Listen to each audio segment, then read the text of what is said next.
Assalamualaikum warahmatullahi wabarakatuh. Waalaikumsalam.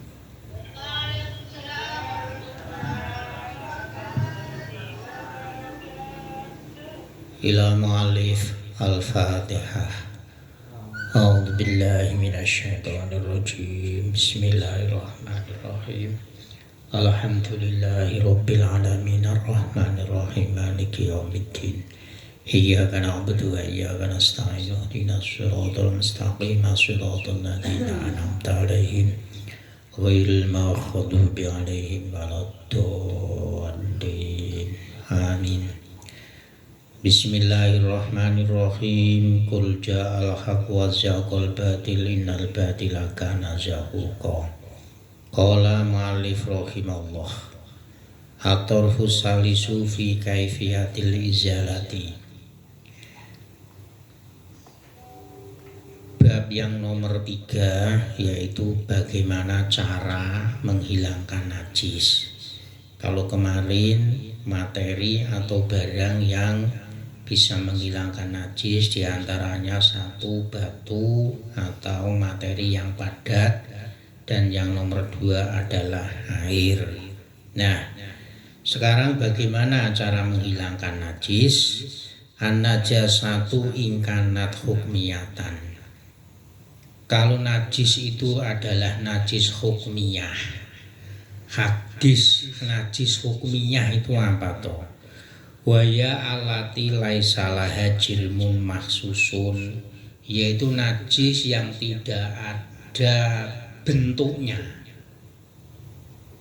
Seperti kalau kita kencing itu kan bentuknya ada, materinya ada, yaitu cair, warnanya kuning, lalu baunya itu bahasa Jawanya itu pesing atau tidak enak. Ini tidak ada sama sekali, baunya tidak ada, materinya tidak ada, kemudian baunya tidak ada, itu namanya hukmiyah.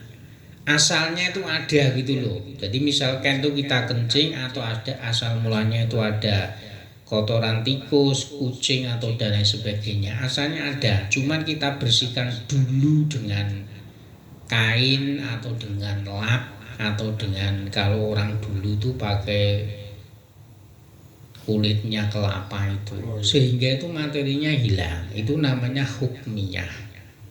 Asali ada najisnya, kemudian dihilangkan sehingga baunya, rasanya, warnanya itu tidak ada. Itu namanya hukmiyah. Nah, kalau sebelumnya tidak ada najis, ya namanya tidak ada najis hukmiyah. Jadi hukmiyah itu asalnya ada najis, cuman kita hilangkan, jangan dengan air dulu, kita hilangkan dengan kain bekas atau lap atau dengan apa itu namanya kulit kelapa, sehingga warnanya, baunya, rasanya tidak ada. Itu namanya hukmiyah. Nah, kalau najis itu sudah hukmiyah, fayakfi ijro'ul ma'i ala jami'i mawaridiha. Maka kalau sudah tidak ada, maka cukup dengan menggebyurkan itu apa? Hanya dengan menyiram air, mungkin 1 gelas, mungkin 1 gayung, pokoknya nggak perlu banyak, cukup dialirkan gitu saja sudah cukup. Airnya sekaligus ikut suci. Tapi kalau nanti wa ingkanat, nanti kalau najis itu masih ada, misalkan kotoran kucing atau kotoran cecak atau kotoran tekek atau ya mungkin kotoran kita, kok langsung kita gebyur misalkan dengan air 1 timbo, 1 ember misalkan, maka nanti airnya itu akan ikut najis semua. Itu cara menghilangkan najis. Nah, itu tadi kalau najis hukmiyah. Hukmiyah itu artinya apa? Najisnya tidak ada, tapi masih dikatakan najis. Karena asal mulanya ada najis, cuman rasanya, baunya, warnanya tidak ada. Jadi kalau sudah tidak ada, berarti hukumiah cukup dengan menyiramkan air. Ya tentu di tempatnya, atau kalau baju ya bajunya. Nah, wa in kanat ainiyatan, kalau najisnya itu ainiyah. Ainiyah itu apa? Ainiyah itu warnanya ada, baunya ada, rasanya ada. Ainiyah itu artinya itu bentuknya itu ada.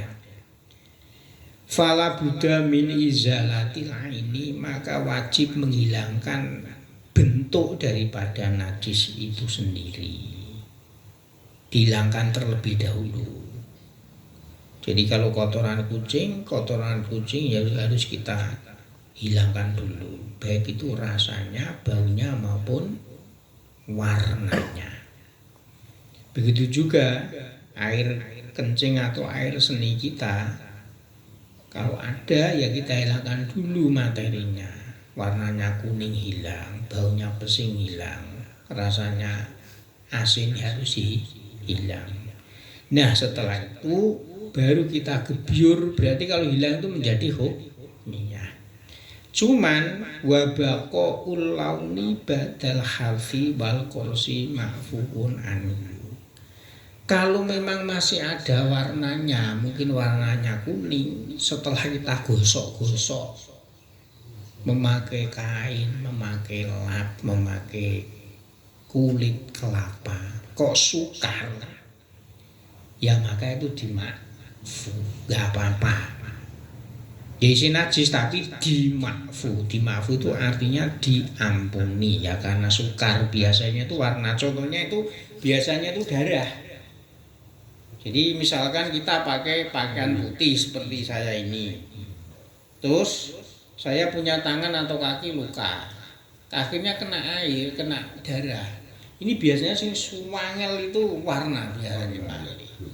Kalau bau, kalau rasa bisa, tapi kalau warna itu biasanya itu sukar. Ini biasanya itu darah. Nah, warna itu walaupun masih nempel karena sudah disabun masih ada warnanya, sudah dicuci masih warnanya, sudah digosok, dikerok juga masih ada warnanya, maka itu dimakfu. Wa yufa anir raihati idza asurat izalatuha. Begitu juga ketika bau ini sukar dihilangkan, maka pun juga dimakfu. Ini biasanya itu yang sukar dihilangkan itu kotoran apa itu namanya? Kotoran kucing. Ada bau yang paling sukar dihilangkan, tapi itu tidak najis, itu panggang manyung. Jadi kalau kita makan panggang manyung tidak pakai cendok, tangan kita itu makannya itu pakai tangan. Itu kita cuci itu bahkan pakai apa tuh namanya? Pakai sunlight, pakai sabun, itu baunya itu masih melekat. Lah andekan ini najis, karena ini sukar dihilangkan bau ini, maka bau pun juga diampuni, tidak masalah. Andekan itu najis tau. Karena sukar sudah kita coba hilangkan, kita cuci pakai sabun, tapi nyatanya itu bau masih melekat. Itu dimakfu. Wal usru marrotun mutawaliyatun yaqumu maqamal hafi wal kursi fil launi. Sedangkan kalau kita itu istilahnya itu meres atau mengerok, apa ya, mengerok itu bahasanya itu apa? Menghilangkan kotoran atau najis dengan dikerok. Itu bukan cuma satu kali, tapi minimal itu 2 atau 3 kali. Minimal 3 kali kalau marotin. 3 kali sudah kita kerok, sudah kita cuci, tapi nyatanya itu baunya itu masih ada, warnanya itu masih ada, ya maka dimakfu. Nah, sekarang begini, Kita itu kan kadang-kadang itu was-wasan ketika kita itu cebok atau kita itu menghilangkan najis di lantai. Ini sebenarnya itu kotoran ini sudah hilang apa belum? Sudah hilang apa belum? Itu namanya was-wasan. Nah, ini ada trik atau cara untuk menghilangkan was-wasan. Wal muzilu lil waswasi. Untuk menghilangkan was-was. Itu kita harus mana? Ini karena hubungannya dengan hati, hubungannya dengan tasawuf, fikih yang didasari dengan tasawuf, disertai tasawuf. Untuk menghilangkan was-wasan itu ayak lama annal asya'a khuliqat thahiratan biyaqinin. Kita tuh harus mengerti bahwa sebenarnya semua yang diciptakan oleh Allah itu dalam keadaan suci. Kita itu harus yakin. Baju kita, kemudian tumbuh-tumbuhan, apa saja sebenarnya itu kita harus yakin bahwa itu semuanya itu sebenarnya itu suci. Air sendiri itu pada dasarnya itu adalah suci. Harus kita yakin itu karena ciptaan Allah itu suci. Kecuali ya itu tadi, kalau memang kotoran-kotoran ya suci, najis. Kemudian kalau dalam Al-Quran itu yang menjadi ittifaq kesepakatan itu adalah celeng, materi apapun semuanya itu adalah najis mughaladhah. Selain itu harus kita yakin bahwa semuanya itu dalam keadaan suci. Itu harus kita yakini. Ya seperti wudu juga. Wudu itu kalau kita itu wis sah apa durung, lah ini timbul was-was. Harus kita yakini bahwa sebenarnya kalau kita wudu itu sudah memenuhi syarat ya sudah. Soal ada masalah kekurangan sedikit yang tidak terpasuh, itu harus kita yakini sudah. Kalau nanti kita tidak, hati kita tidak yakin, ya timbulnya was-wasan terus. Banyune entek ora suci suci. Fama la yusyahadu alaihi najasatan wala ya'lamu yaqinan yusolli ma'aha. Nah sekarang kalau ada najis yang tidak kelihatan, ya misalkan kita pakai baju kimu barono cecak playon dan seterusnya, tadi ada ayam lompat-lompat ke baju kita itu di atas ayam lompat-lompat, kemudian ada kucing juga menginjak-injak misalkan. Kalau memang di situ baju kita itu tidak ada kelihatan najis, ya maka kita harus yakin, kita langsung sholat. Misalkan pakaian saya ini putih, tadi diinjek-injek oleh kucing, diinjak-injak oleh apa itu namanya, oleh ayam, sudah kita pakai. Wong nyatanya juga tidak ada najis. Karena apa? Baju ini asal mulanya itu adalah suci. Ini untuk menghilangkan was-wasan. Jadi nggak boleh wah kimu diinjek-injek kucing, diinjek-injek ayam, itu mesti ono najis. Ini perasaan seperti harus kita hilangkan. Wong nyatanya kelihatannya juga tidak ada bekas najisnya. Kita cium nyatanya juga tidak bau. Ya sudah, kita sholat pakai pakaian itu. Yusolli ma'aha. Kita sholat bersama-sama dengan misalkan ada najis yang tidak kelihatan. Ya biasanya namanya ayam pirang-pirang itu kan mesti yang nginjek-nginjek, apa paling nginjek-nginjek kotoran nih. Kucing juga demikian. Mungkin bar mangan tikus, bar mangan cecak, biasanya dia pun juga akan menginjak-injak itu. Ya, jadi kalau memang tidak ada kelihatan ya sudah, kita sholat pakai pakaian itu, karena itu termasuk yang diampuni oleh Allah. Itu tadi cara menghilangkan was-was sekaligus menghilangkan najis. Jadi kesimpulannya, najis itu ada dua, yaitu najis hukmiyah dan ainiyah. Najis hukmiyah adalah najis yang sudah kita hilangkan bau, warna, dan rasa. Kalau ainiyah itu ada materinya, baik itu bau, rasa, ataupun warna. Bismillahirrahmanirrahim. Al-qismu tsani taharatul ahdasi. Bagian yang nomor 2 yaitu menghilangkan hadas. Bukan najis.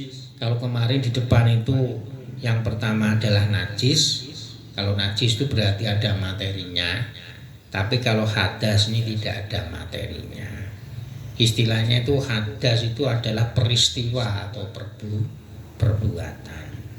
Di antaranya hadas ya, kita menyentuh istri kita itu kan namanya terus akhirnya hadas ke kita ngentut itu kan akhirnya hadas kecil. Ini peristiwanya itu namanya hadas. Tapi kalau nanti materi kita kencing atau berak, materi kencing atau berak namanya najis. Tapi peristiwanya keluarnya itu loh, itu namanya hadas. Nah, lalu apa? Wa minha al-wudu'u wal ghuslu wa tayammum. Nah, cara menghilangkan hadas di antaranya yaitu satu wudu. Wudu itu berarti hadas kecil. Wal ghuslu nomor 2 adalah mandi. Kalau mandi berarti hadas besar. Kemudian yang nomor 3 watayamumu tayamum. Tayamum ini karena dalam keadaan darurat. Darurat sakit atau memang darurat tidak ada air. Terus yang nomor 3 wayataqaddamaha al-istinja'a. Kemudian yang nomor 4 itu adalah istinja. Istinja itu cebok tapi tidak pakai air, pakai kerikil atau pakai batu. Itu istinja. Fal nurid kaifiyatiha ala tartibi ma'adabiya wa sunaniha mubtadiina bisababil wudu wa adabi qadil hajah insyaallah ta'ala. Nah, dalam bab ini cara menghilangkan hadas kita nanti bagaimana caranya secara urut, bagaimana tata keramanya, cara wong wudu, cara wong ngising, cara wong nguyuh kuwi tata kramane piye, cara wong adus barang tata kramane apa adus ning jaba weruh wong itu tidak. Begitu juga sunah-sunahnya hadas itu gimana. Kemudian tata krama kita itu qadil hajah itu ya buang air kecil maupun buang air besar. Bismillahirrahmanirrahim. Yang pertama adabu qadil hajah. Tata krama membuang. Asali qadil hajah itu nekani kebutuhan. Redaksinya itu seperti itu, tapi maksudnya adalah tata krama membuang air kecil atau air besar. Cara Jawane tata kramane ngising karo nguyuh. Tata kramanya, adabnya orang buang air kecil ataupun air besar. Yang bagi ayub ida an ayunin nadhirina fis sokhra'i. Ketika kita di tanah lapang, kita hendaknya ini yang bagi itu istilahnya prayoga orang Jawa ini, alangkah baiknya ketika kita itu berada di tanah yang lapang. Maksudnya wit-witane rapate akeh. Kita harus menjauhi dari pandangan orang lain. Ya minimal lek pancen ning padang pasir awake dhewe iki ndodok. Cara ana MMT untuk satir penghalang kita pasang satir. Ya karena tanahnya lapang. Dene dhewe ya wis. Wong dhewe sendirian tidak ada orang lain. Yang berikutnya wa ayyastatiro bisyai'in in wajadahu. Hendaknya kita itu memakai penghalang. Nek ono in wajadahu bila ada. Cek iki onone kok wit, ya ning ngisor wit lah, tapi wit sing ora woh kali. Kalau nanti berbuah ngising kok ning ngisor pelem, ngising nanti di sini semuanya ada. Yang berbuah itu nanti nggak boleh. Lha karena ngopo? Kowe sampean ngising ning ngisor wit kok kebidak-bidak woh, mergo kuwi ana wohe utawa engko tiba ning gone kotorane sampean. Ini nggak boleh nanti. Jadi kalau kita itu di tempat yang lapang, sokhro itu tempat yang lapang, hendaknya kita menjauh dari pandangan orang lain. Yang berikutnya hendaknya memakai penghalang atau satir, tutuplah kalau memang ada. Wa Allah nomor berikutnya nomor 3, ini tata krama. Wa Allah yakshifa auratahu qoblal intihai ila maudhi'il julusi. Dan hendaknya jangan membuka auratnya sebelum sampai tempat duduk. Maksud tempat duduk iki sampean pamane di sini sampean iku pengen apa kuwi jenenge pengen nguyuh ning kolah masjid. Dari sini sampean aja buka aurat, dibuka aurat itu di tempat di kolah itu. Wong arepe nguyuh ngising wis dibuka sih urung tekan gone kamane. Belum sampai pada tempatnya buang air kecil atau besar, ini jangan sampai membuka aurat. Ini biasanya wong tua-tua. Biasanya wong tua salat kebelet atau gimana. Yang nomor 4, akhlaknya, tata keramanya orang buang air kecil maupun besar. Wala yastaqbilal kiblata wala yastabiroha. Jangan menghadap ke kiblat. Ini tadi kalau di tanah lapang, tapi kalau di tempat yang tertutup seperti kolah toilet kita ini ya nggak apa-apa. Wong itu kan ada tutupnya. Jadi jangan sampai kita itu menghadap ke kiblat atau kita itu mungkuri membelakangi. Jadi kalau di sini kita itu kalau bisa jangan menghadap ke barat atau menghadap ke timur. Ini jangan. Ini tata kramane itu seperti itu. Dan nanti kalau di toilet kita yang ada tutupnya atau ada bangunannya ya sudah, nggak apa-apa. Ini yang kita bicarakan tadi ketika di tanah lapang. Terus yang nomor berikutnya wa ayat taqyal julusa fi mahdasin nasi. Dan hendaknya kita itu menghindari di tempat-tempat orang-orang itu saling bercengkrama atau jagungan. Contohnya gini loh. Bahasane nek upamane ana jagan ngono kuwi lho Mas, utawa ana angkringan. Ning gone apa? Ning sampean ning gone pos. Lah kok ngising ning kono to, wong gone jagungan wong akeh. Kan otomatis menggang. Utawa kok ora ngono, biasane wong tani kumpul iki ning ndi? Pamane gubuk utawa ngene ngisor wit lah, wit apa gitu. Biasane do jagongan ning kono gelar mangan utawa ngopi. Lah kok diisingi? Iki mahdasin nas, tempat bercengkrama orang lain, ini tidak boleh. Ya otomatis mengganggu ambune wis ra genah. Wa la yabu'a fil ma'ir raqidi. Kalau bisa jangan nguyuh atau berak di air yang tenang. Cara biyen iki blimbangan kali. Blimbangan kan orang mengalir. Kalau mengalir seperti lepen itu mboten masalah.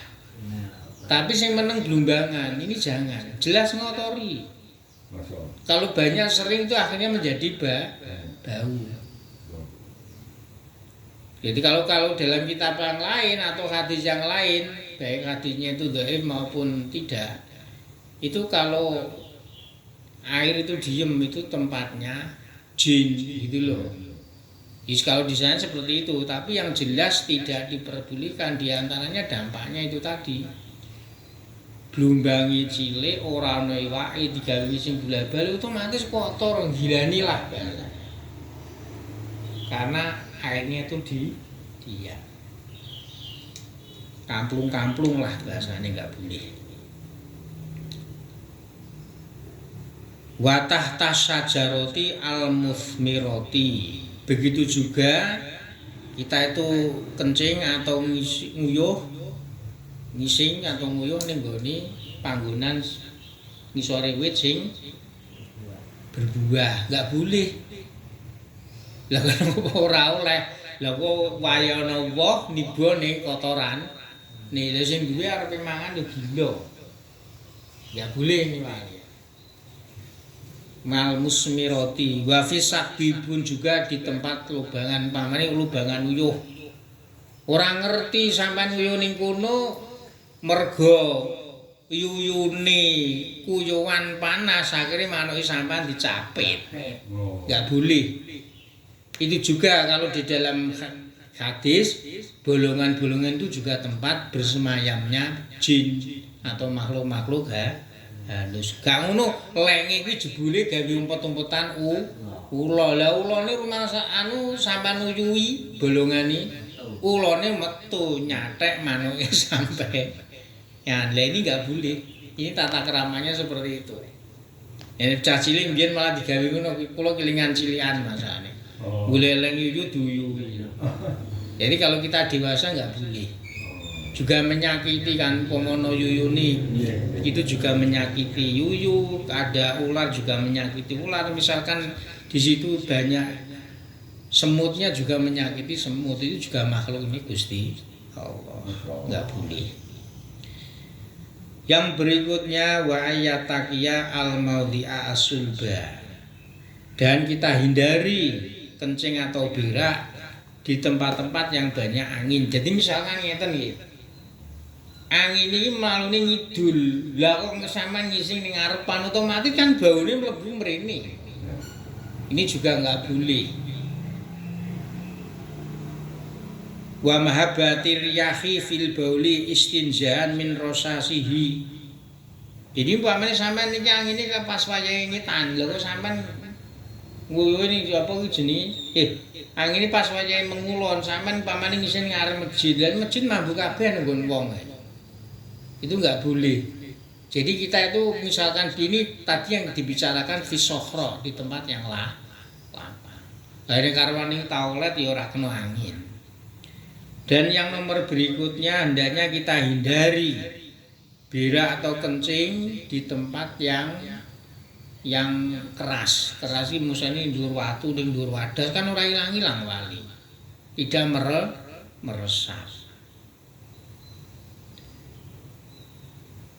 Dan hendaknya yang berikutnya ketika kita itu kencing kita hindari agar supaya kita itu tidak apa bahasane Jawa ki nyiprat. Bahasa Indonesia ini apa? Nyiprat. Jadi bedanya kita itu ketika kencing itu jangan sampai menyiprat. Kalau nyiprat itu nanti kena kaki kita juga najis. Mulane ku ape iki yo ndodok. Yang berikutnya wa ayataqi afi julusi ala rijlil yusra. Dan hendaknya kita itu ketika kencing itu atau ketika berak itu dalam keadaan posisi bahasanya itu ndodok atau jongkok atau duduk, di mana kaki kita itu memegang tangan kita memegang kaki kiri. Ini akhlak ini.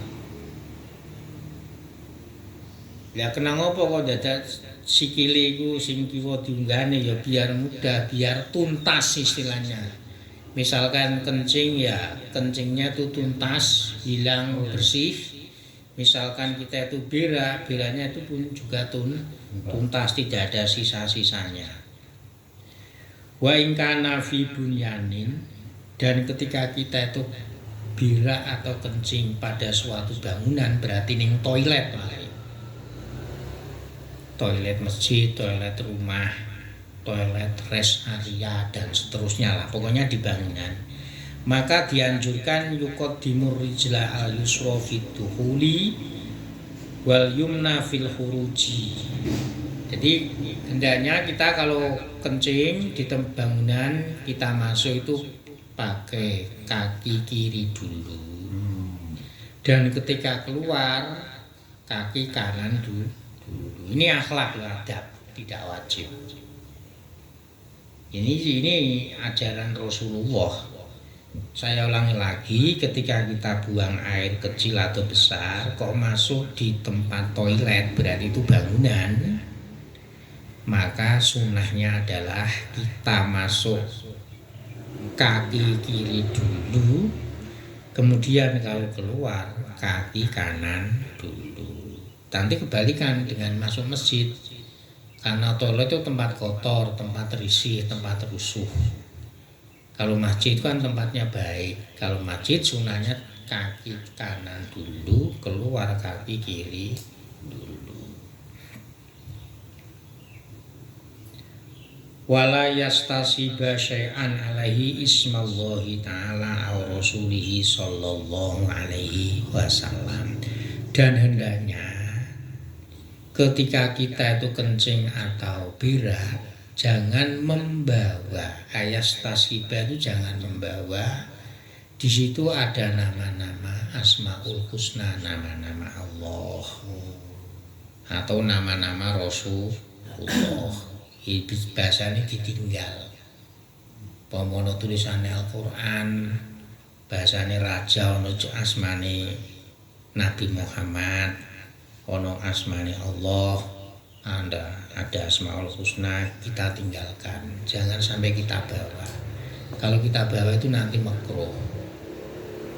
Mengapa? Karena itu kan nama-nama yang dimuliakan. Jadi hendaknya jangan kita bawa.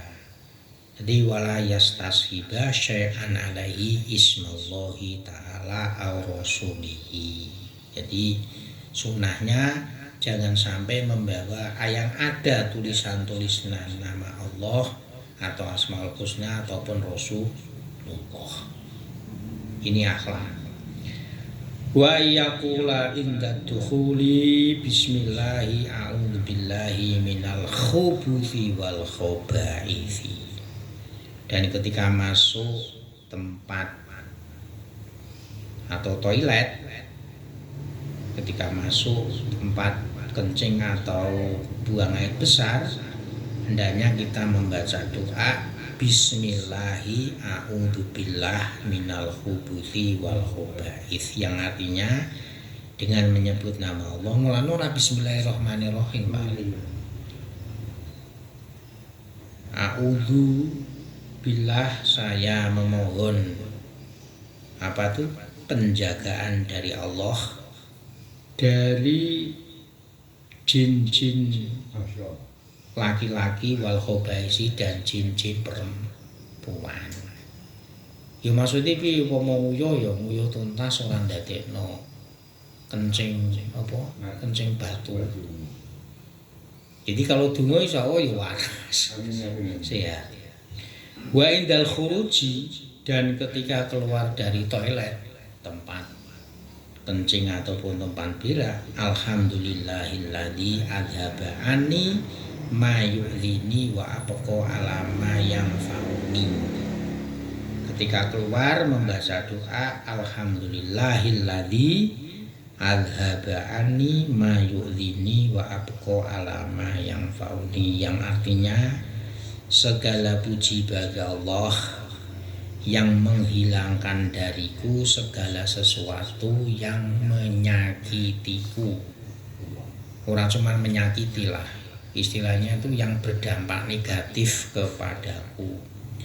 Dan Allah tetap menetapkan bagiku sesuatu yang bermanfaat. Yo manfaat apa? Yo baru yo nyatane sehat meneh. Cara ngising ya ora ngising campur dengan darah, ora mencret dan seterusnya. Ora diare, berarti kan kita buang kotoran itu manfaatnya juga baik. Yang fauni kesehatannya itu juga baik. Wa yastabri'a minal bauli bin natri salasan. Dan hendaknya ketika kita itu sudah sudah kencing, baul itu kencing, maka hendaknya kita itu istilahnya itu membersihkan dengan melirit 3 kali. Melirit itu atau dehem-dehem Pak. Oh. Jadi ketika nguyuh ki ben tuntas sih mata ayat stabilah itu ben tuntas tuh dehem-dehem 3 kali atau ya bahasa asalnya kita pelirit. Kita pelirit itu maksudnya ditekan-tekan 3 kali. Kalau tidak seperti itu ya kita dehem-dehem 3 kali. Itu biar tuntas istilahnya. Ayat stabilah itu biar tuntas. Wala yuksiro at-tafkiro il istibroi fayatawaswasu wa yasuku alail amru. Dan hendaknya kita jangan banyak berpikir iki wis tuntas po durung to, iki wis tuntas po durung, wis ping 3 ngono lho. Tujuannya apa? Biar tidak timbul was-wasen. Malah kita kalau di situ malah mempersulit diri. Ya wis bar nguyuh dipirit ping 3 to dem-dem ping 3 terus di basuh ya sudah. Wa ma yuhissu bihi min balalin fayuqadiru annahu baqiyatul ma'i. Dan misalkan kita itu merasa ada ini nih kroso yuhissu kroso. Merasa ada basah-basah. Ya kita memastikan bahwa itu adalah bagian daripada air bukan kencing gitu loh. Untuk menghilangkan apa? Untuk menghilangkan wasen. Tak terus ki ora sithik iki. Wa qad kana akhafuhum istibro'an ang afqahuhum fatadullu al waswasatu ala qillatil fikhi. Sebenarnya seseorang itu yang paling mudah tuntas dalam membersihkan najis dari kencing, yaitu mereka yang benar-benar paham tentang fikih. Nek ana wong gampang was-wasen kesimpulane ngaji fikih ora patek iso. Jadi kudune wudu ya ngono, sing penting wis wudu 3 kali dibasuh. Soal masalah ono sing keri utawa ora ya wis dipasrahke ning ngene Gusti Allah, harus ngono. Mergo kalau iki wis mbahas wis apa durung iki wis apa durung iki uyuh apa dudu. Ha kuwi nuduhane wong ki ora tau ngaji fikih. Itu berarti seperti itu kali.